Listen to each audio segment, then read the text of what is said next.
بسم اللہ الرحمن الرحیم۔ حضرت داؤد علیہ السلام اور بیوہ کا عجیب واقعہ۔ مورخین نے کتب تاریخ میں لکھا ہے، ایک خاتون حضرت داؤد علیہ السلام کی خدمت میں حاضر ہوئی اور عرض کیا، اے خدا کے نبی، آپ کا پروردگار عادل ہے یا ظالم؟ حضرت داؤد علیہ السلام نے فرمایا، تیرا ناس ہو اے خاتون، تو کیا بات کر رہی ہے؟ رب تعالیٰ تو سراسر عدل و انصاف کرنے والا ہے، وہ ذرا برابر بھی کسی پر ظلم نہیں کرتا۔ پھر اس سے پوچھا کہ تم ایسا کیوں کہہ رہی ہو؟ تمہارا قصہ کیا ہے؟ اس عورت نے اپنا قصہ بیان کرنا شروع کیا، اے خدا کے نبی، میں ایک عورت ہوں، میری 3 بچیاں ہیں جن کی پرورش میں اپنے ہاتھ سے سوت کاٹ کاٹ کے کرتی ہوں۔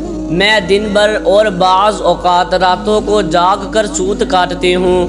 گزشتہ روز میں اپنا کاٹا ہوا سوت ایک سرخ کپڑے میں باندھ کر اسے بیچنے کے لیے بازار جانا چاہتی تھی تاکہ اس کی آمدنی سے بچیوں کے کھانے پینے کا بندوبست کروں، لیکن اچانک ایک پرندہ مجھ پر ٹوٹ پڑا اور سرخ کپڑے کا ٹکڑا جس میں نے سوت باندھ رکھا تھا اسے گوشت کا ٹکڑا سمجھتے ہوئے لے اڑا۔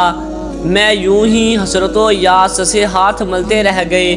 اب میرے پاس کچھ نہیں کہ میں اپنی بچیوں کو کھانا کھلا سکوں۔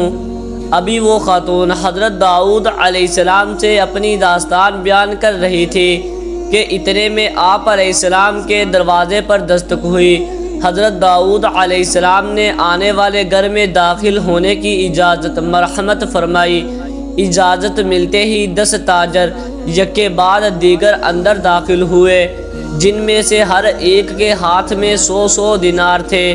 تاجروں نے عرض کیا، خدا کے نبی، ہمارے ان دیناروں کو ان مستحق تک پہنچا دے۔ حضرت داؤد علیہ السلام نے پوچھا، میرے پاس یہ مال حاضر کرنے کا سبب کیا ہے؟ تاجروں نے جواب دیا، خدا کے نبی، ہم سب ایک کشتی میں سوار تھے، اتفاقاً ایک زوردار آندھی آئی، کشتی میں ایک جانب سوراخ ہو گیا اور پانی کشتی میں داخل ہونا شروع ہو گیا۔ موت ہمیں سامنے نظر آ رہی تھی۔ ہم نے نظریں مانی تھی کہ اگر رب تعالی ہمیں اس طوفان سے نجات دے دے تو ہر شخص 100 دینار صدقہ کرے گا۔ اب پانی کشتی میں تیزی سے داخل ہونے لگا، ہمارے پاس کوئی ایسی چیز نہ تھی جس سے اس سوراخ کو بند کر سکیں۔ ادھر ہم نے نظر مانی، ادھر رب تعالی نے ہماری مدد کا بندوبست کر دیا۔ ایک بہت بڑا پرندہ منڈلاتا ہوا کشتی کے اوپر آ گیا، اس کے پنجے میں ایک سرخ رنگ کی پوٹلی تھی۔ اس نے دیکھتے ہی دیکھتے پوٹلی کشتی میں پھینک دی۔ ہم نے لپک کر اس پوٹلی کو پکڑا، اس میں کاٹا ہوا سوت تھا۔ ہم نے فوراً اس سے کشتی کا سوراخ بند کر دیا اور اس میں داخل شدہ پانی کو ہاتھوں سے باہر پھینکا۔ تھوڑی دیر بعد طوفان تھم گیا اور یوں ہم موت کے منہ سے واپس آئے ہیں۔ اب یہ صدقہ کی رقم آپ کے ہاتھوں میں ہے، آپ جسے چاہیں اسے دے دیں۔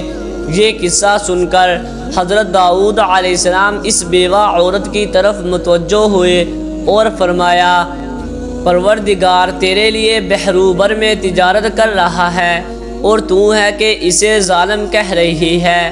پھر آپ علیہ السلام نے وہ دینار اس خاتون کے حوالے کرتے ہوئے فرمایا، جاؤ انہیں اپنی بچیوں پر خرچ کرو۔ امید ہے کہ آپ کو ویڈیو اچھی لگی ہوگی۔ ویڈیو اچھی لگی ہے تو ویڈیو کو لائک ضرور کر دیں اور چینل کو بھی سبسکرائب کر دیں تاکہ اس طرح کی انفارمیٹیو ویڈیوز آپ کے پاس بر وقت پہنچتی رہیں۔ شکریہ۔